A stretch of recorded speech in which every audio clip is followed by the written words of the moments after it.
तुमसे ना हो पाएगा। हमें तुम्हारे लक्षण बिल्कुल ठीक नहीं लग रहा है, तुमसे ना हो पाएगा।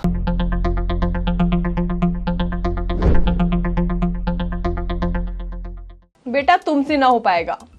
जी हाँ, यही वाला डायलॉग बहुत ज्यादा फेमस हो गया था। एक टाइम ऐसा भी था जब ये नेशनल मीम बन गया था। आई एम श्योर आप में से बहुत सारे लोगों ने अपने किसी दोस्त को ही बोला होगा और आपने सुना भी बहुत बार होगा। जी हाँ, गैंग्स ऑफ वासेपुर के उसी बेटा से मैं आपका इंट्रोडक्शन कराने वाली हूँ। हमारे साथ मौजूद है सत्यकाम आनंद जी। आपका नवभारत टाइम्स एंटरटेनमेंट में बहुत बहुत स्वागत है। Thank you so much. सबसे पहले तो कैसे हैं आप? बहुत ही बढ़िया हूँ, बहुत ही बढ़िया। अच्छा लग रहा है आज आपसे बात करके, इंटरव्यू देते हुए। अच्छा, इसी डायलॉग से मैं शुरुआत करूंगी जी। कभी आपको ऐसा लगा कि आपने ये डायलॉग किसी को बोला हो या आपको किसी ने बोला हो? क्योंकि ये बहुत एक ऐसा डायलॉग बन चुका था एक टाइम पे। हालांकि अभी भी ये बोला जाता है कि बेटा तुमसे ना हो पाएगा, पॉजिटिव में भी और नेगेटिव में भी। मुझे ऐसा लगता है कि ये ऐसा कॉमन डायलॉग है कि मतलब कहते हैं ना, ह्यूमन नेचर है। तो नेचर में आप कुछ भी छोटी से छोटी चीज़ भी होती है ना, तो ये निकल जाती है मुंह से बात कि तुमसे ना हो पाएगा, तुमसे ना हो पाएगा। और कहीं ना कहीं अगर आप उसको पॉजिटिवली लेते हैं, मैं अपने एक्सपीरियंस पे कह रहा हूँ, तो एक बहुत बड़ा किक है ये।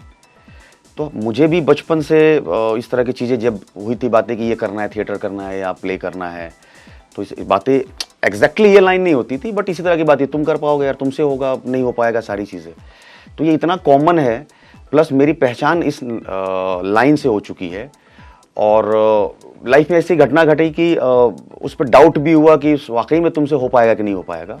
बट मेरा अपना एक्सपीरियंस है कि अगर आज के डेट में मुझसे कोई कहता है ये बात या पूछता है, तो मेरा ये कहना होता है कि हमें ये कहना चाहिए कि जो फैक्ट है कि बेटा सिर्फ और सिर्फ हमसे ही हो पाएगा।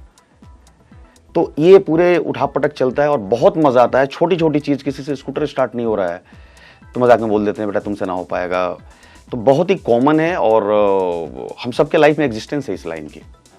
तो हमें लेना किस तरह से है वो हम पे डिपेंड करता है। अच्छा, जब डायलॉग्स लिखे जा रहे थे, बहुत सारे कैरेक्टर्स थे उस मूवी में गैंग्स ऑफ वासेपुर में, तो कभी ऐसा लगा था इतनी कॉमन सी लाइन, एकदम यूजुअली कोई ऐसा बोलता नहीं है, लेकिन इतनी छोटी सी लाइन एकदम मीम बन जाएगी या फिर उसको डेली बेसिस पे लोग यूज करने लग जाएंगे? मतलब कभी आपने सोचा था? बिल्कुल, मुझे लगता है कि मैं ही क्या, पूरी जो टीम होगी उस टाइम पे, जो शूटिंग से पहले कभी ये सोचा होगी कि गैंग्स ऑफ वासेपुर इतनी बड़ी फिल्म हो जाएगी।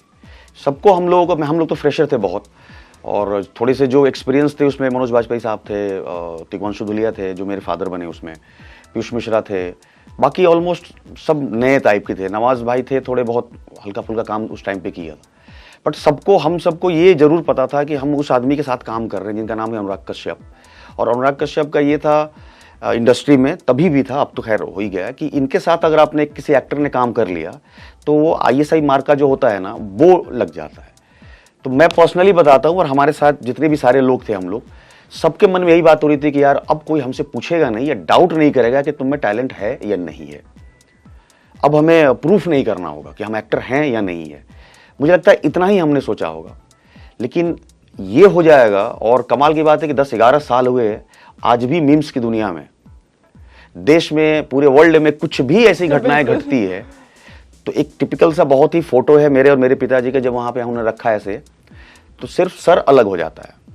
मेरे सर पे उस बंदे का होता है जो जिंदगी में कुछ नहीं कर पाया, और पिताजी का वो होता है जो उनके सीनियर हो, माँ हो, बाप हो, व्हाटएवर। तो आज भी मुझे लगता है कि मीम्स की दुनिया में ये टॉप पे चल रहा है। ये तो कभी नहीं सोचा हम लोगों ने, बिल्कुल नहीं। अच्छा, अभी आपने अनुराग कश्यप की बात की, तो कास्टिंग बहुत सोच समझ के वो करते हैं, और ऐसा बोला भी जाता है भाई उनके साथ काम करना बहुत डिफिकल्ट है। ना वो स्क्रिप्ट देते हैं, ना ढंग से गाइड करते हैं, बस कैरेक्टर पे छोड़ देते हैं। क्या वाकई में ऐसा है या फिर ऐसी हवा बना रखी है अनुराग कश्यप के साथ काम करना? नहीं, मुझे लगता है वाकई में सच्चाई है, लेकिन डिफिकल्ट मामला नहीं होता है। क्यों नहीं होता है? क्योंकि अनुराग सर का कहना ये है कि, और लगभग सारे जो उस लेवल के जो डायरेक्टर्स हैं, कास्टिंग बहुत इंपॉर्टेंट चीज़ होती है। नॉर्मली हमारे फिल्मों में कास्टिंग की उतनी इंपॉर्टेंस नहीं दी जाती है। ओके, कास्टिंग करना है, इसको कर ले, इसको कर ले, लेकिन कास्टिंग की वाकई बहुत इंपॉर्टेंस है। और सर का कहना, अनुराग सर का, कि अगर मेरी कास्टिंग तगड़ी हो गई तो मेरा 60% काम खत्म हो गया, 40% ही काम है जिसमें पूरी यूनिट है। तो इतनी इंपॉर्टेंस है कास्टिंग की। तो कास्टिंग में जो सर का कहना है, उनका ये कहना है कि उसमें समय देना चाहिए और इंटेलेक्ट और राइट पर्सन ढूंढना चाहिए। तो उससे क्या होगा कि अगर इंटेलेक्ट सामने वाला एक्टर है तो मुझे बताने की जरूरत नहीं है। और उनका जो तरीका है वो ये नहीं बताते हैं कि आपको करना क्या है, उनका बहुत सिंपल सा एक तरीका है, जब उस समय बातें कर रहे थे कि लोग लड़के आते हैं मेरे पास एक्टर्स तो बोलते हैं कि sir I am this, I am that, I am this, मैं ऐसा हूँ, मैं वो तिस्मार खान हूँ, मैं वो तिस्मार खान, बहुत सारी बातें बताते हैं। तो मेरा कहना है कि जब आपका सिलेक्शन हो गया, उनका कहना है सर का कि जब आपका सिलेक्शन हो गया तो मैं बताऊंगा नहीं कि करना क्या है, करोगे आप तो ये कहूंगा कि हाँ ठीक है कि नहीं, ये अच्छा नहीं है, तो क्या अच्छा होगा ये भी नहीं बताते वो। तो यानी कि आपने जो पहले उनसे मिलने से पहले बात की कि भाई मेरे पास बहुत सारा तर्कश है, उसमें बहुत सारे तीर हैं, तो आप छोड़िए। तो अगर एक्सपीरियंस्ड आदमी है, जिसको थोड़ा सा एक्सपीरियंस्ड है या इंटेलेक्ट है, जो वो कहते हैं, समझ है उसको, तो ये जो अपॉर्चुनिटी है ना, इसको गोल्डन अपॉर्चुनिटी हम लोग मानते हैं कि जहां पे फ्रीडम है कि आपको जो करना है सो कीजिए आप। नॉर्मली क्या होता है कि एक एक्टर को एक फ्रेम में बांधा जाता है, डायरेक्टर अपने तरीके से कहता है कि ऐसे ही एक्टिंग करो, राइटर आके कहता है कि हमने लिखा है रात भर जग के तो आप यही वर्ड बोलेंगे और इसी फॉर्मेट में बोलेंगे, तो एक फ्रेम में बांध दिया जाता है। तो मुझे जो समझ है कि किसी भी एक्टर के लिए वो थोड़ा मुश्किल काम है कि आपको फ्रेम में बांध दिया जाए कि ऐसे ही करना है, और जहां फ्रीडम मिल जाती है आपको, तो जिसको एक्सपीरियंस्ड है या उस लेवल की समझ है, उसके लिए बहुत बड़ी अपॉर्चुनिटी है अनुराग कश्यप के साथ काम करना। और मेरा ऐसा मानना है कि अगर अनुराग सर के साथ जो काम करके अपने आप को दिखा नहीं पा रहा है जो उसके अंदर है, तो वो शायद ही, मुझे नहीं लगता, बहुत सारा मैंने भी काम किया इन 15-20 सालों में, कई लोगों के साथ काम किया, ये अपॉर्चुनिटी और कहीं नहीं मिलने वाला जहां इतनी फ्रीडम है। तो मेरे अनुसार वो प्रॉब्लम वाली बात नहीं है अनुराग सर के साथ काम करना, बहुत ही फ्रीडम का काम है, अपने मन का काम करते हो आप, किसी भी रेंज पे जा सकते हो। तो बिल्कुल, जैसे अभी आपने फ्रीडम की बात की, तो फ्रीडम के साथ कहीं ना कहीं एक रिस्पॉन्सिबिलिटी फैक्टर भी आ जाता है। फ्रीडम दी जा रही है तो आपके ऊपर और भी ज्यादा जिम्मेदारियां आ गई कि हमें ये रोल इस तरीके से अदा करना है। अनुराग कश्यप जाहिर तौर पर स्क्रिप्ट नहीं देते हैं आपको, पूरी जिम्मेदारी देते हैं। तो वो एक जो सफर होता है, आपको कैसे पता चलता है एज एन एक्टर कि उनके माइंड में क्या चल रहा है? क्योंकि ये समझना अपने आप में बहुत बड़ी चीज है कि एक डायरेक्टर के मन में क्या चल रहा है।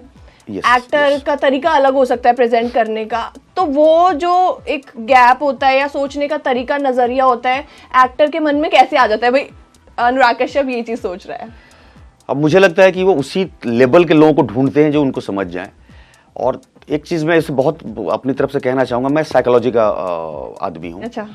और तो मैं एक बुक लिख रहा हूँ गैंग्स ऑफ वासेपुर पे ही, और मेकिंग ऑफ गैंग्स वासेपुर जैसे होती है ना, तो वो उसमें क्या होता है, हम टेक्निकल बात करते हैं। नॉर्मली जो हम मेकिंग ऑफ किसी भी चीज़ का पढ़ते हैं तो वहाँ की घटनाएं सारी, और मेरी जो बुक है वो साइकोलॉजी पॉइंट ऑफ व्यू से, तो उसमें मोटा मोटी मेरा ये कहना है कि एक एटमॉस्फेयर क्रिएट करना होता है। तो एक एटमॉस्फेयर क्रिएट अगर आपने कर दिया उस तरह का, तो उसमें कोई भी प्रोडक्ट गैंग्स ऑफ वासेपुर ही बनेगी। तो ये समझ है कि वो एटमॉस्फेयर क्या क्रिएट करना है, साइकोलॉजिकल एटमॉस्फेयर जो कहते हैं वर्किंग माहौल में, ये उनकी क्वालिटी है कि उनको पता है कि हमको कैसे कन्विंस करना है, क्या देना है, क्या ऐसे बात करूं, किस वे में मैं सामने वाले को बोलूं कि वो अडॉप्ट कर ले, उसको समझ जाए, डाउनलोड कर ले अपने दिमाग में और इनिशिएटिव लेना लगे। तो मोटा मोटी अगर कहें तो सर का मामला है कि इतने प्यार से, इतने अच्छे तरीके से साइकोलॉजिकली समझा देते हैं कि हर आदमी को एहसास हो जाता है कि यात्रीगण अपने सामान की रक्षा आप स्वयं करें, और ये बहुत बड़ी रिस्पॉन्सिबिलिटी है जो आप छोड़ देते हैं किसी पे। तो ये जो एक साइकोलॉजी उनका है ना, वो एक डायलेमा में डाल देते हैं एक्टर को कि अगर मैं अच्छा नहीं किया तो मैं ही जिम्मेदार हूँ, और अगर मैंने अच्छा किया तो मैं ही जिम्मेदार हूँ, और मैं तो बहुत बड़ा एक्टर हूँ यार, मुझे ऐसा लगता है कि यार मैं वो कर पाऊंगा कि नहीं कर पाऊंगा। और वो सर आके इस तरह से बहुत हल्के में, उनका एक तरीका है, हमेशा हंसते रहते हैं और इस तरह से करते हैं, बहुत ज़्यादा एक्साइटेड होते हैं तो नोजल हो जाते हैं थोड़ा, तो वो इस तरीके से आपको समझा देंगे कि आपको लगेगा कि यार अगर मतलब यहाँ नहीं किया तो कहाँ करूँगा मैं। तो एक मुझे जो समझ में आया बहुत डीपली कि एक आपको फ्रीडम दिमाग में देते हैं माइंड के किसी स्पेस में, वो कि आप जो करोगे वही सही है, वो इस लेवल पे कॉन्फिडेंस आपको दे देते हैं। मतलब यहाँ तक बोलते हैं कि तू अपने आप को ऐसा कैसे समझ रहा है यार, तू क्यों घबराया हुआ है, तू अपने आप को ... समझ सकते हो, मुझे मत समझ, मैं बहुत समझदार आदमी हूँ, तो मैं तेरे पे बिलीव कर रहा हूँ। वो कॉन्फिडेंस एक्टर के मन में और कॉन्फिडेंस सिर्फ बोल के नहीं करते, वो बात करते करते आपको टच करते हैं, आपका बॉडी प्रेस करना शुरू कर देते हैं, गले मिला लेंगे, ये करेंगे, ऐसा ठोकेंगे, वो पूरी एक एनर्जी जो आपके अंदर ट्रांसफर करते हैं ना, वो आपको लगता है कि मतलब नहीं होता ग्लैडिएटर, हमें फाड़ देंगे सब कुछ। ये उनकी बहुत बड़ी क्वालिटी है। अच्छा, कास्टिंग कैसी हुई थी? क्योंकि जाहिर तौर पे बहुत सारे कैरेक्टर्स थे, तो ऐसे किसी डायरेक्टर के मन में, कास्टिंग डायरेक्टर के मन में कैसे सवाल मतलब ये लग जाता है कि मुझे तो भाई इसी कैरेक्टर को लेना है, ये सटीक बैठता है। तो आपकी जो कास्टिंग है किस तरीके से हुई थी, क्या जर्नी थी? देखिए, आपने जो पूछा उसमें दो बातें बताता। कास्टिंग का एक जो प्रोसेसिंग है, मैं कास्टिंग में भी रहा हूँ। जब एज एन एक्टर मुझे शुरू में गैंग्स ऑफ वासेपुर के पहले उस तरह का काम नहीं मिल रहा था जिस तरह का चाहिए था, तो बहुत सारा काम किए, कभी प्रोडक्शन में, तो कभी इसमें सर्वाइविंग के लिए, लेकिन कहीं मज़ा नहीं आ रहा था। फिर एक कास्टिंग डिपार्टमेंट हुआ कि यार कास्टिंग करते हैं, और कास्टिंग तभी इंडिया में ना डेवलप हो रहा था शुरू में। तो मुकेश छाबरा आज के डेट में बहुत बड़ा कास्टिंग डायरेक्टर है, हम लोग बहुत पुराने दोस्त हैं, 96 में दिल्ली में थिएटर वर्क कर रहे थे साथ में। तो मुझे लगा कि यार मुकेश को मैं ज्वाइन करता हूँ। तो कास्टिंग ऐसा है कि काम भी कम करना है, क्रिएटिव काम है, और दिमाग में ये था कि कहीं अंदर अंदर ही हमारी सेटिंग ना हो जाए, मतलब अंदर ही कास्टिंग भी करूँगा और मेरी कास्ट भी हो जाए। जो भ्रम है, आज भी होता है, ये भ्रम है, ऐसा होता नहीं है। तो पहले वाले आपके सवाल में क्या है कि डायरेक्टर जब आता है किसी कास्टिंग डायरेक्टर के पास, तो उसके दिमाग में सब कुछ विजनरी क्लियर रहता है। तो किसी भी कास्टिंग डायरेक्टर के पास जब स्क्रिप्ट आती है या बातचीत होती है, तो वहाँ पे लीड एक्टर हो, एक्ट्रेस हो या नेगेटिव हो, सेकेंड लीड, ये ऑलमोस्ट कास्ट 90% फिल्म में ये पहले से लॉक्ड हो चुका होता है। डायरेक्टर और प्रोड्यूसर की आपसी मार्केटिंग देख के, ये देख के, वो देख के सारी चीज़ें हो जाती है। सेकेंडरी कास्ट होता है, उसके बाद की जो कास्ट होती है, तो वो आता है कास्टिंग डायरेक्टर के पास, और बहुत ही प्रॉपरली लिखा होता है उसमें लुक अलाइक। तो मतलब इस तरह से प्रॉपरली लिखा होता है कि सैफ अली खान, लुक अलाइक सैफ अली खान इन ओमकारा, इन एजेंट विनोद। तो ये पहले से ही वो विजन दे देता है डायरेक्टर कि मुझे यही लुक चाहिए। तो यहाँ पे क्लियर मैं जरूर करना चाहूँगा कि एक आम एक्टर को या किसी को भी लगता है कि हमें बहुत टैलेंट है, तो ये कास्टिंग डायरेक्टर मुझे कास्ट क्यों नहीं कर रहा है। टेक्निकल बात ये है कि उसको लुक दिया जाता है कि मुझे ये लुक चाहिए, तो कास्टिंग डायरेक्टर सबसे पहला काम करता है कि जो लुक की रिक्वायरमेंट होती है उस लुक वाले एक्टर को ढूंढता है। सेकेंडरी आपका टैलेंट होता है। तो हमें बहुत लगता है कि यार इस फिल्म में तो मैं भी सेट था, लेकिन मुझे उसने बुलाया नहीं, या मेरी सिलेक्शन नहीं हुई, तो वो नहीं कर सकता। बिकॉज जैसे कैसे होता है, एक दूल्हे को डिमांड कर दिया जाए कि भाई तुम बताओ शादी करनी है, कैसी लड़की चाहिए, तो वो डिमांड करेगा कि भाई उसकी नाक लंबा होना चाहिए, आंख ऐसी होनी चाहिए। अब बाकी आप कितना भी फोटो दिखा दो, वो स्टिक उस पर रहेगा कि यही लड़की हमको चाहिए। तो अच्छा, तो आप भी कुछ, जैसे आपकी कास्टिंग हुई थी, तो आप इसी दौरान कुछ उसी लुक में गए थे, मूंछ वूछों के साथ? नहीं, मेरी कास्टिंग क्या हुई थी कि मैं तब तक, मेरे दिमाग में ये चीज़ था कि मुझे शुरू से मुंबई में नहीं जाना था, कभी नहीं जाना था, फिल्म में काम नहीं करना था, ये बहुत क्लियर था। थिएटर में कर रहा था, और मुझे ये था कि थिएटर के थ्रू मैं ऐसे फैमिली से हूँ जहाँ पे सब लोग एजुकेशन से जुड़े हुए। मेरे फादर प्रिंसिपल है, मेरे बड़े भाई, छोटा भाई, चाचा चाची, बहन, सब प्रोफेसर हैं। तो हमारे यहाँ पढ़ाई का, एजुकेशन का पूरा माहौल है। फिर मैं जब घर से निकला और दिल्ली आया, फर्स्ट टाइम 96 की बात कर रहा हूँ मैं, तो मुझे ये लगा कि यार मेरे जैसा जो एक अच्छा खासा फैमिली है, जिसके यहाँ कुछ नॉलेज है, उसको इतनी प्रॉब्लम हो रही है। तो ये प्रैक्टिकल जो एजुकेशन है या नॉलेज है ना, ये बहुत ज़रूरी है, लोगों तक पहुँच ही नहीं पा रही है। तो उनका क्या होगा जहाँ पे स्कूल्स नहीं है। ये मैं 96 की बात कर रहा हूँ। तो मुझे लगा कि मैं थिएटर करूँगा, थोड़ा थिएटर के अच्छे से समझ जाऊँगा कि क्या इसकी फिलॉसफी है, क्या ग्रामर है, और एक कुछ कमाने का इंतज़ाम करूँगा ताकि सर्वाइविंग करूँ, और मैं निकल जाऊँगा उन गाँवों में जहाँ पे स्कूल्स नहीं है, और वहाँ बच्चों के साथ थिएटर करूँगा। अच्छा। और नाटक का कॉन्सेप्ट ही वैसा होगा कि 3 महीने 4 महीने उनको रोज़ नाटक कराऊंगा, और पढ़ाई से जुड़ी हुई नाटक कराऊंगा। जैसे अगर मान ले कि कहानी ही बनाऊंगा कि एक गांव है, उसमें एक लड़का गया है जो लड़कों को पढ़ाना चाहता है, फिर एक जगह ढूंढता है जहाँ पे स्कूल बनाता है, ये नाटक का प्लॉट होगा। फिर उसी में से किसी कास्ट को टीचर बनाएंगे, टीचर उसी को बनाऊंगा जिसको मुझे लगा कि स्पार्क है, थोड़ा पढ़ाने में इंटरेस्ट है उसको। और ये 3-4 महीने तक अगर मैं रिहर्सल ही करा रहा हूँ पढ़ा के, तो 3 महीने में तो एक कोर्स तो करा ही दूंगा। ये मेरी पूरी कॉन्सेप्ट थी। तो इस पे ही मुझे जाना था आगे। लेकिन इस बीच क्या हुआ कि 98 में इंडिया का वो था 50वीं वर्षगांठ मनाया जा रहा था। बहुत बड़े पैमाने पर इंफॉर्मेशन एंड ब्रॉडकास्ट मिनिस्ट्री की तरफ से एक प्ले हुआ था, समर यात्रा नाम था उसका, और बहुत पैसे थे उस टाइम पे। मतलब एक शो के 5000 पर डे था, मतलब पर शो, और मंथ के 7 शोज थे। 98 की बात कर रहा हूँ। 35,000 बहुत बड़ा रुपया उस समय हुआ करता था हमारे लिए, क्योंकि 1200 रुपये में हम लक्ष्मीनगर में सेटल थे, और मैं पैसे के इंतजार में था कि पैसा कमाऊं और गांव में जाके काम करूंगा। तो मुझे लगा कि तो बहुत अच्छी अपॉर्चुनिटी है। अब उसमें 1 साल पूरे भारत में मैं ट्रैवल किया। इसी ट्रैवलिंग में मैं गोवा भी गया नाटक करने के लिए। वहाँ एक को एक्टर मेरी थी, वो मुझे मिली, थोड़ा प्यार मोहब्बत वाला मामला उनसे हो गया, एक अच्छी फीलिंग हो गई। और आज मेरी वाइफ है, आज भी वो जिनकी बात मैं कर रहा हूँ। 23 ईयर्स हो गए मेरे शादी को उनके साथ। तो ये लगा कि यार ये तो बहुत अच्छी अपॉर्चुनिटी है, लाइफ में पहला बार किसी से एक फील होता है, हम उसको डिस्क्लोज नहीं कर सकते। तो अब अच्छा, एज ऑलमोस्ट 22-23 साल हो चुकी थी उस टाइम पे, 21-22, मुझसे थोड़ी सी 1-6 महीना बड़ी ही है वो। तो ये उनका एंगेजमेंट हो गया था। तो मुझे ये लगा कि यार दिल्ली से मैं गोवा जाऊं तो कहीं रास्ते मध्य प्रदेश वगैरह पहुंचते पहुंचते उनका विदाई ना हो जाए। मतलब ये मेरे अंदर फिल्मी सीन हो गया। यस, फिल्मी सीन था, लिटरली फिल्मी सीन था। जैसे हमने देखा DDLG, gangs of Wasseypur, sorry DDLG, उसमें जो अमरीश पुरी से वो कहती है काजोल की, मतलब अब तो मेरी शादी होने वाली है, एक लास्ट मेरा विश है कि मैं थोड़ा ट्रैवल करूं। तो इनके साथ भी ऐसा ही था कि गवर्नमेंट ऑफ इंडिया का एक प्रोजेक्ट है बहुत बड़ा, और उनको डांस का शौक था कि तो मैं बाबा क्या मैं कर लूँ, तो बोला ठीक है, तो शादी तेरी हो ही रही है, कर ले। तो वो आके मिल गई मुझसे, ऐसा मामला हुआ। तो मुझे लगा कि डर होगा क्योंकि मुझे खोना नहीं था उनको। तो मुझे लगा कि यार मैं बहुत लंबा ट्रैवल है, तो मैं मुंबई शिफ्ट हुआ उसके लिए कि ताकि मैं बहुत फटाक से पहुंच जाऊंगा। और 1 साल में कोई काम नहीं किया, एवरी मंथ में गोवा जाता था और उनके फादर से बोलता था कि आप जब कहोगे तो ही होगा। वो इतने पक गए थे मुझसे साल भर में कि बेचारे थक के उन्होंने बोला ओके ठीक है ऐसा। तो अब मुंबई रहना हो गया, 1 साल 1.5 साल निकल गया मुंबई में, पैसे जो थे वो खत्म। शादी हुई हमारी मुंबई में, फिर उन्होंने कहा कि थोड़ा मुझे मुंबई अच्छा लगता है, मैं मुंबई रहना चाहती हूँ। तो चूंकि आप उससे प्यार करते हैं किसी को सही से, तो उनकी बात आप सुनते हैं ऐसा। तो मैंने कहा ठीक है। अब वहाँ से मैं भागने के चक्कर में था कि भागता हूँ भाग ही नहीं पाया क्योंकि उनको नहीं वहीं रहना था। तो इस चक्कर में क्या हुआ कि अब मुझे वो काम करना शुरू करना पड़ा जो मुझे कभी नहीं करना था। फिर बनने की एक लड़ाई शुरू होगी मेरी कि मुझे भी काम करना होगा, मुझे भी सीरियल करना होगा। 1 किया, 2 करूंगा, फिर 3 करूंगा, अरे इसके तो 4 कर लिया तो मुझे भी 4 करना चाहिए, उसने घर खरीद लिया। इस पूरी प्रोसेसिंग में मुझे जाना ही नहीं था, वो बहुत में क्लियर था, बट वहाँ रहा। तो इस पूरी प्रोसेसिंग में 2008-9 तक ऐसा लगा कि यार अब भाग जाते हैं यहाँ से, अब निकलते हैं। अपनी वाइफ को मैंने समझाया कि अब निकलते हैं यहाँ से, और तब मेरे पास कोई ऑप्शन नहीं बचा। मुझे समझ में आया मैं क्या करूँगा, क्योंकि एक्टिंग के अलावा कुछ जानता नहीं था। किचन का मैं बहुत पसंदीदा मेरा जगह है और बहुत ही मैं खाना अलग मतलब 50 तरह के बना सकता हूँ आज भी। तो मुझे ये लगा कि यार एक मेरे पास है जिसमें मुझे इंटरेस्ट होता है, मज़ा आता है काम करने में। तो गोवा शिफ्ट होंगे हम लोग, टूरिस्ट प्लेस से लोग हैं ही, तो एक छोटा सा जो मेरी अपनी औकात होगी, एक रेस्टोरेंट खोलूँगा और इन्जॉय करूँगा लाइफ।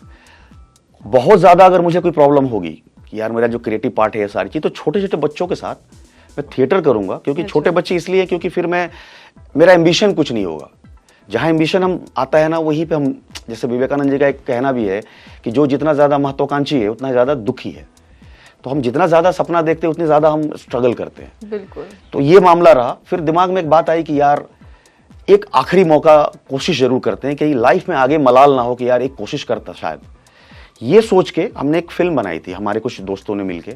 तो हमने सोचा कि हमने जो फिल्म बनाई है इसका हम एक स्क्रीनिंग करते हैं, और जितने हमारे जानने वाले हैं, जितने लोग हैं यहाँ पे जो 8 साल में हमारा कांटेक्ट हुआ, उनको हम इनवाइट करेंगे, देखते हैं क्या होता है। तो उसमें अनुराग सर को भी इनवाइट किया गया, और उस समय मेरी वाइफ जो थी वो जॉब कर रही थी, वो अनुराग कश्यप की सेक्रेटरी थी। अच्छा। लेकिन उनको ना पता था कि मैं ऐसा, हमारा 4 साल रही हूँ। ये बात मैं कर रहा हूँ DOD से पहले की। DOD की शूटिंग हो चुकी थी और अभी फिल्म उनकी बिकेगी कि नहीं बिकेगी, क्योंकि उस समय अनुराग सर का भी बड़ा डाउट वाला मार्केट में था मामला कि भाई इनकी फिल्म चलती है कि नहीं चलती है। तो मेरे वाइफ के थ्रू जो मेरा डायरेक्टर था उसको मैंने बोला कि जाके आप मिलकर कोऑर्डिनेट करो, और अनुराग सर रेडी हो गए कि मैं आऊँगा।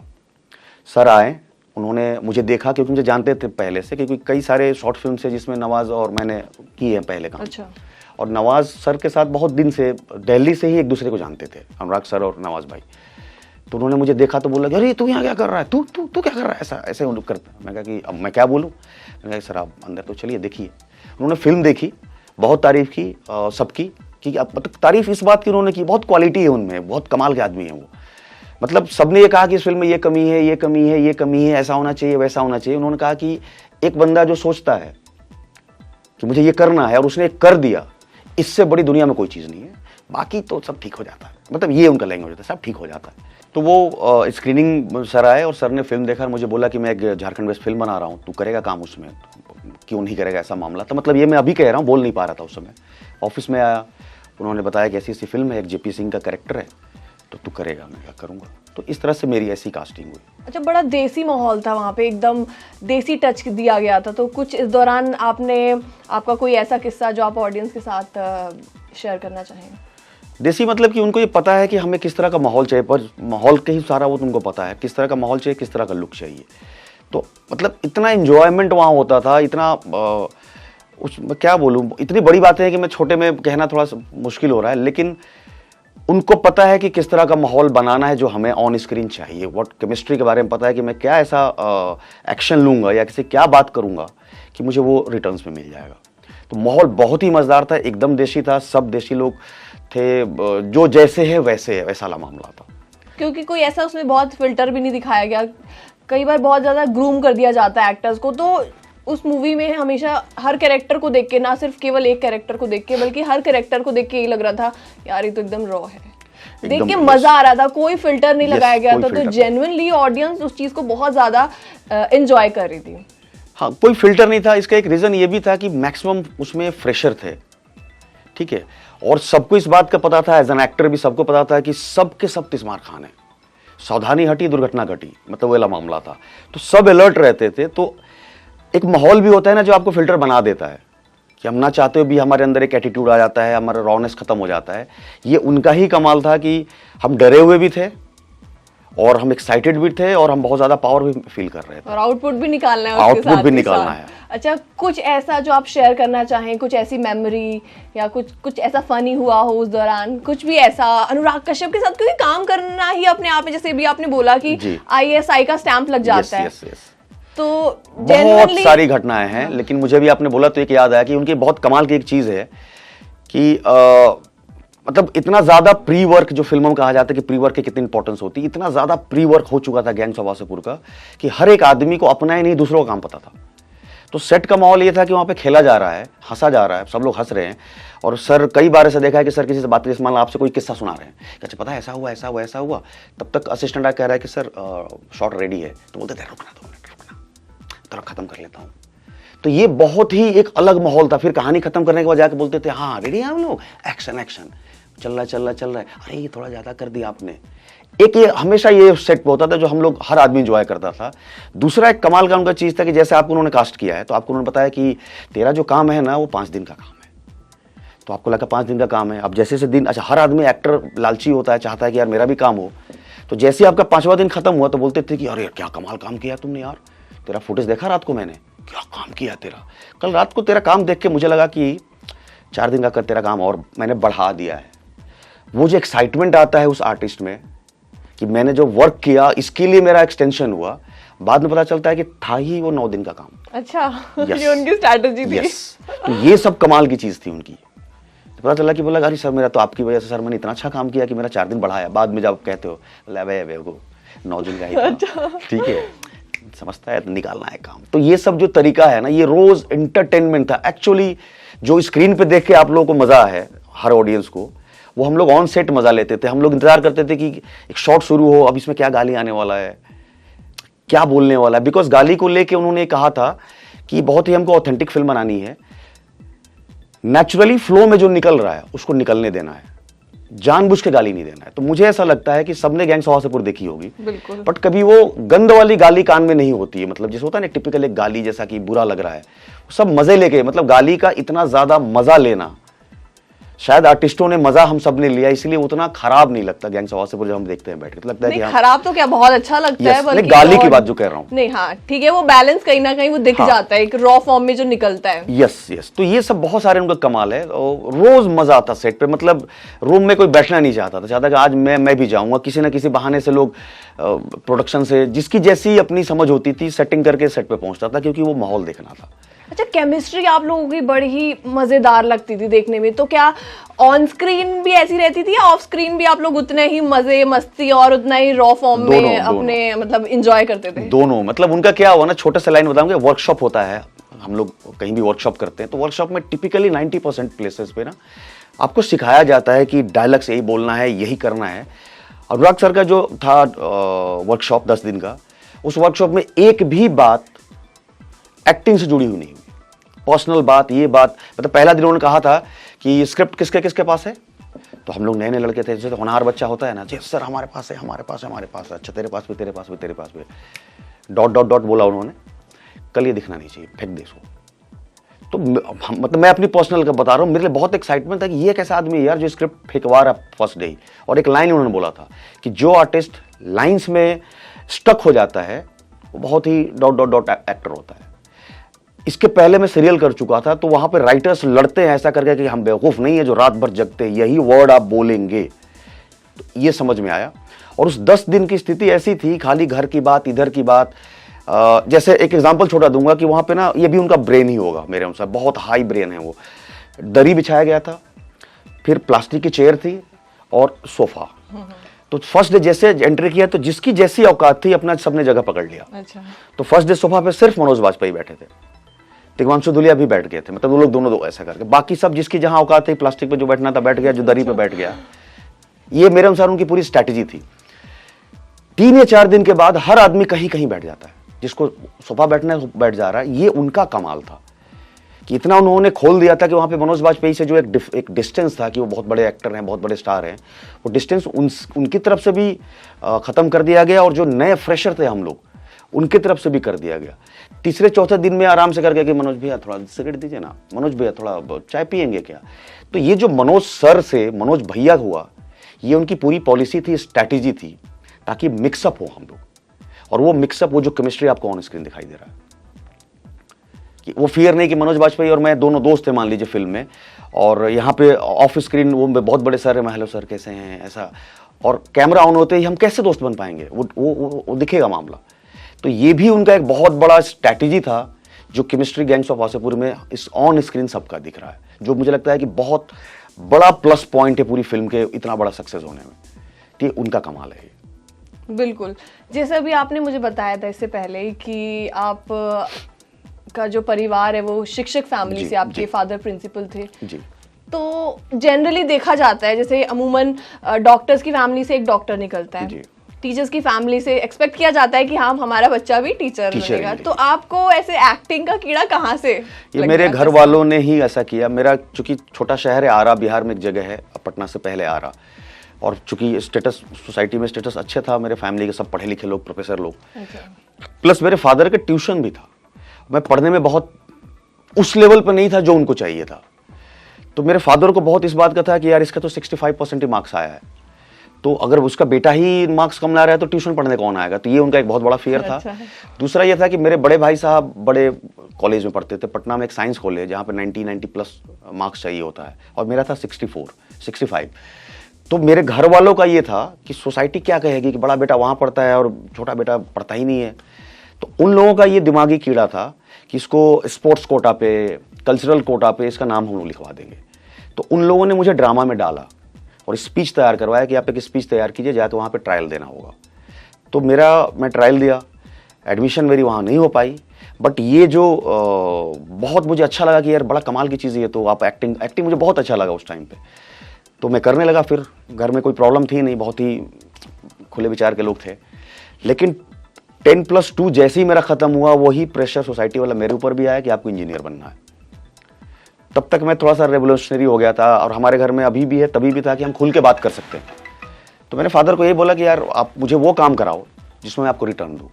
वो रेडी नहीं हुए। एक लंबा स्ट्रगल चला है घर में ही। मुझे लगता है कि हर आदमी का जो पहला स्ट्रगल घर में ही होता है। एक लंबा स्ट्रगल हुआ। फिर उन्होंने बोला कि आप मेरे मन का काम करोगे तो मैं पैसा दूंगा, अपने मन का काम करोगे तो आप जानो। तो मैंने बोला ऐसा कैसे होता है, ऐसा कोई फादर थोड़ी होता है यार, ये आप छोड़ दे रहे हो मुझे।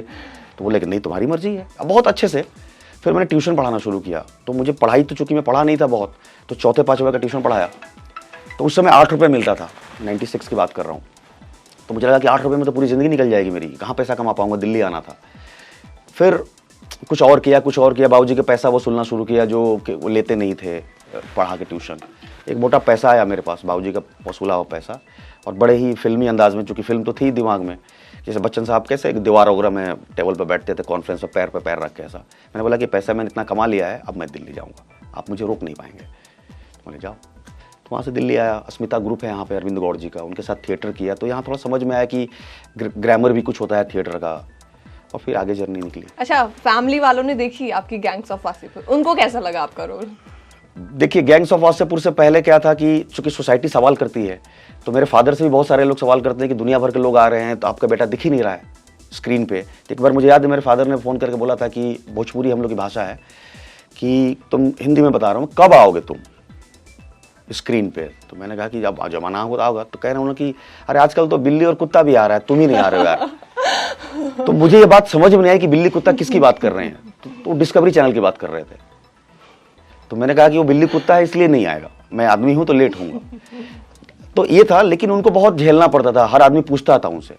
गैंग्स ऑफ वासेपुर जब आया तो मेरे घर में 2 किलो दूध बढ़ा दिया गया चाय के लिए, और बड़ा सा कैंपस है, सर तो है ही, जो जाता है प्रणाम सर करता है, तो मेरे फादर ने 2 किलो दूध बढ़ाया, और जो वहां से गुजरे ना उनको बुलाते थे, अरे सुनिए सुनिए सुनिए, बैठिए चाय बनाओ, और चाय पिला पिला के वो गैंग्स ऑफ वासेपुर में सुनाते थे लोग, मेरे फादर से भागते थे। अच्छा। भागते थे, और मैं उनसे बोलता था ऐसा आप टॉर्चर क्यों कर रहे हैं उनके साथ? तो बोला कि इन लोगों ने 10 साल से जो टॉर्चर किया मुझ पे, कि क्या कर रहा है क्या कर रहा है क्या कर रहा है। तो इतना बड़ा उसका प्रभाव रहा गैंग्स ऑफ वासेपुर का, पूरा सिनेरियो ही बदल गया। मतलब सिर्फ मेरे ही घर का नहीं, मेरे शहर के कई सारे लोग ऐसे थे जिनके फादर को इस बात की इनसिक्योरिटी थी कि बच्चा कहाँ जाएगा, पता नहीं कौन सा फील्ड है। मेरे फादर बहुत पहले बोलते, जब मैंने उनसे कहा था कि मुझे फिल्म में काम करना है, तो बहुत एक अच्छा लाइन बोले थे जो बाद में समझ में आया। उसमें 5 रुपए की टिकट होती थी फिल्म की, तो बोलते थे कि 5 रुपए की टिकट लेके फिल्म देखना और वो स्क्रीन पे आना एक अलग जर्नी है। बिल्कुल। और हमें नहीं पता है कि तुम कौन सा जर्नी में जा रहे हो। तो ये तब लगता था कि आप गजब मतलब गजब टीचर हैं यार, आप तो लोग इंस्पिरेशन, मतलब बड़ी बड़ी बातें करते हैं और हम इस तरह की बात कर रहे हैं। बट मुंबई गया तो पता चला कि सिनेमा स्क्रीन पे देखना और स्क्रीन पे आना एक अलग दुनिया है, अलग जर्नी है। तो वैसे बहुत सारे लोग इनसिक्योर थे फादर। तो इस गैंग्स ऑफ वासेपुर की वजह से मेरे शहर से कम 20-25 फादर्स फ्रंट पे आए कि नहीं, अगर इसमें भविष्य दिखता है तो मैं अपने बेटे को भी भेजूंगा। तो ये बहुत बड़ा एक, कई तरह से गैंग्स ऑफ वासेपुर ने रेवोल्यूशन किया है। बिल्कुल, कई तरह से। अच्छा सत्यकाम जी, देखिए वो जो उसमें आपका रोल था बहुत दमदार था, बहुत मजा आया, सब लोगों ने जी। पसंद किया जी। जाहिर तौर पर। उसके अलावा भी आपकी कई मूवीज आई, मसान आई, शेरनी आई। बट कहीं ना कहीं जो आपका रोल गैंग्स ऑफ वासेपुर में था, थोड़ा सा कहीं ना कहीं वो पहचान नहीं मिल पाई जो उस रोल को मिली। जी। तो ऑडियंस भी अलग एक्सपेक्टेशंस के साथ एक एक्टर को देखने लग जाती है। तो आपको नहीं लगता कि वो रोल अलग था, या उसके बाद मुझे ऐसे रोल्स नहीं दिए गए या नहीं मिल पाए, जो भी उसका रीजन रहा हो? रीजन बेसिकली ये था ना कि उसके बाद मेरे पास 7-8 फिल्म का ऑफर आया था, लेकिन वो टिपिकल उसी तरह का था कि वो एक ठाकुर है, ऐसा ऐसा है, तो नहीं करना था वो।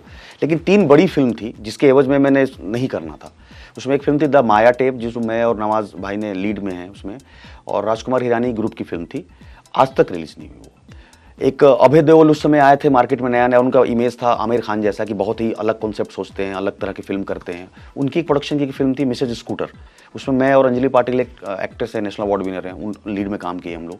तो ये सब चला, लेकिन वो फिल्म आज तक रिलीज नहीं हुई। उसके बाद चूंकि मैं गायब हो गया, आया ही नहीं स्क्रीन पे, और ये बेटा तुमसे ना हो पाएगा इतना मतलब स्टैब्लिश्ड हो चुका है कि मुझे लगता है कि आज के डेट में जैसे कईयों के होता है ना कि मुझे ये पाना है, मुझे वो पाना है, तो मेरा अभी भी टारगेट है इस इमेज को तोड़ना, कि कल को एक ऐसा कोई कैरेक्टर मुझे मिले कि जो मुझे लोग भूल जाएं कि बेटा तुमसे ना हो पाएगा। लेकिन मुझे नहीं लगता है कि इसको मिटाना आसान है, इतना मजबूत हो चुका है, कोशिश जारी है। तो क्या वो आप गैप देखते हैं? क्योंकि अमूमन ऐसा ही होता है कि एक राइज राइज राइज राइज, ठीक है, डाउनफॉल आता है हर एक एक्टर की लाइफ में, बट वो चीज़ हम नहीं देख पाए अभी तक। ऑडियंस अलग एक्सपेक्टेशंस के साथ एक एक्टर को देखती है, तो लगता है कि इन फ्यूचर आपको इस तरीके का कोई रोल मिलेगा या कुछ ऐसा होने वाला है, आप ऐसा कुछ करना चाहते हैं, वेदर कोई भी डायरेक्टर हो? हाँ, मुझे अब देखिए इसकी मैं सिक्योरिटी तो नहीं है, कुछ श्योर नहीं कर सकता, लेकिन लगता ये है कि अभी मैं जिन लोगों के साथ काम कर रहा हूँ, इस तरह के सवाल निकलता है। और बहुत सारे लोग अभी ऐसे डायरेक्टर्स आ रहे हैं, यंगस्टर्स FTI के बहुत सारे हैं जो बाहर से कोर्सेज करके आ रहे हैं। तो एक कॉमन बात मैं पिछले 1.5-2 साल से उनसे सुनता हूँ कि सर आपका जो वो इमेज है ना, उसको हम तोड़ेंगे सर। मैं सर एक ऐसा स्क्रिप्ट बनाने वाला हूँ कि उसको हम तोड़ेंगे। तो ये जब दूसरे की तरफ से आता है ना, क्योंकि वो कैरेक्टर वो देंगे हमें, डायरेक्टर देगा जो क्रिएटर है, तो ऐसा लग रहा है कि मैं अकेला ही नहीं हूँ, मेरे साथ 2-4 लोग जरूर अब जुड़ रहे हैं जो हम लोग चाह रहे हैं कि इसको हम लोग तोड़ दें। तो ये बहुत बड़ी अचीवमेंट होगी। इस जैसे कैसे गब्बर सिंह अपना इमेज को तोड़ दे, आसान नहीं है तोड़ना। अमजद खान कितनी फिल्में की है, बट गब्बर सिंह है। तो ये मैं उसमें स्टक हूँ अभी, और कोशिश है कि इसको तोड़ा जाए, बट लग नहीं रहा है। अच्छा, एक इमेज को तोड़ना ही अपने आप में एक बहुत बड़ा चैलेंज हो जाता है, क्योंकि ऑडियंस भी उसी तरीके से देखने लग जाती है। विलन को एक हीरो के तौर पर हम लोग नहीं देख सकते हैं, तो कहीं ना कहीं आपसे भी वो एक्सपेक्टेशंस होंगी जाहिर तौर पर। बिल्कुल है, लेकिन टफ काम है, आसान नहीं है। तो कोशिश है जारी कि तोड़ा जाए उसको। और ये शायद किक मिल रहा हमें कि हम कुछ और बड़ा बड़ा अच्छे अच्छे काम करें, कुछ डिफरेंट काम करें। बहुत सारे आते हैं, अलग अलग नाम लेके आते हैं कि इस कैरेक्टर का ना ऐसा नाम रखते हैं तो पॉपुलर हो जाएगा। तो नाम से सिर्फ नहीं होगा, वो एक कुछ चीज़ें बन जाती हैं। तो गैंग्स ऑफ वासेपुर मुझे लगता है जेपी सिंह बेटा तुमसे ना हो पाएगा। उसके अलावा अपकमिंग प्रोजेक्ट्स की अगर बात करें तो क्या अपकमिंग आपके प्रोजेक्ट्स हैं? अपकमिंग प्रोजेक्ट्स में मेरा अभी कुछ दिन पहले गर्मी आया था, काफ़ी चर्चा में रहा है गर्मी। तिग्मांशु धूलिया अब पहली बार हमने काम किया on screen, as a father वो थे मेरे। और रेड चिलीज़ की एक फिल्म है जिसका अभी नाम डिस्क्लोज करने के लिए मना किया गया है, तो प्रोडक्शन नंबर 18 करके हम लोग अभी जो बोल रहे हैं, जिसमें संजय मिश्रा हैं, भूमि पेडनेकर हैं, मैं हूँ, हम लोग लीड में हैं। इम्तियाज़ अली साहब का एक किया था मैंने वेब सीरीज डॉक्टर पारेख। अभी जम्मू में एक फिल्म करके आया ऑपरेशन बारात। गोधरा पे एक फिल्म बन रही है, जो गोधरा पे कांड हुआ था, काफ़ी बड़ी फिल्म है ये, वो अभी इसकी शूटिंग होने वाली है। साउथ की 2 फिल्में की है। शाहरुख खान साहब के बेटे हैं आर्यन खान जी, वो एज ए डायरेक्टर लॉन्च हो रहे हैं। तो रेड चिलीज़ की है वो वेब सीरीज़ है जिसमें मैं कर रहा हूँ। और 2-3 है बड़ी बड़ी फिल्में, प्लस अपने प्रोडक्शन से कुछ फिल्में हो रही हैं। प्लस मैंने अपने देखा कि मेरी जो 10 साल आफ्टर गैंग्स ऑफ वासेपुर जो बैड टाइम आया, तो कुछ रास्ता मुझे नहीं मिल पा रहा था। तो मुझे लगा कि यार कोई सही मार्गदर्शन होता तो मेरा टाइम बर्बाद नहीं होता। तो ये सोच के मुझे लगा कि बहुत सारे मेरे जैसे लड़के हैं जो छोटे शहर से हैं या वैसे जगह से जहाँ उनको पता नहीं है कि कहाँ जाना चाहिए, कैसे जाना चाहिए, तो उसमें टाइम बर्बाद बहुत होता है। तो एक इनिशिएटिव लिया मैंने, तो एक इनिशिएटिव शुरू किया मैंने सिनेमा की खेती नाम से, कि हम फार्मिंग अ फिल्म, तो बच्चों को किया जाए। तो ये 6 साल से मैं कर रहा हूँ और इसमें 0 से लेके आज बच्चे ऐसे हैं जो 10th 11th क्लास के हैं, जो शॉर्ट फिल्म कैमरा से बनाते बनाते आज फिल्म बना रहे हैं, वो डायरेक्टर बन गए। तो ये बहुत सारे प्रोजेक्ट्स अभी आ रहे हैं, तो बहुत सारे को लॉन्च भी किया जा रहा है, बहुत सारा अपना भी किया जा रहा है। तो एक मोटा मोटी मुझे लग रहा है कि इस साल के एंड तक हम शायद वापस मिलेंगे फिर। तो इसके बाद की जो कहानी होगी वहाँ 100% बहुत ही पॉजिटिव और भारी कहानी होगी। आई एम श्योर ये जिस भी आपके जो भी अपकमिंग प्रोजेक्ट्स हैं, जी। कोई ऐसा कैरेक्टर इसमें जरूर निकल के आए, जैसा आपकी जो पहले की इमेज है बेटा तुमसे ना हो पाएगा, आई एम श्योर वो इमेज आपकी टूटे। और अभी उसके तक अलावा कुछ, क्योंकि अभी तक ऐसा कुछ देखने को नहीं मिला है। अभी जो प्रोजेक्ट्स है मेरे, उसमें भी नहीं है जो इसको तोड़ देगा। अच्छा, ये अलग हो सकता है, आपके लिए भी अपने आप ही बहुत बड़ा चैलेंज, बहुत बड़ा चैलेंज है, जिसको बहुत ही मतलब इंजॉयमेंट के साथ इंतजार रहता है कि आ जाए यार, कुछ तो आ जाए, कुछ तो करते हैं ऐसा। तो कोशिश है और हो जाएगा शायद, लग रहा है। जैसे हाँ, एक फिल्म में भी चंदन सान्याल एक एक्टर हैं, सब काफ़ी वो डायरेक्टर रहा है फिल्म, वो मैं कर रहा हूँ, अभी शूट कर रहा हूँ।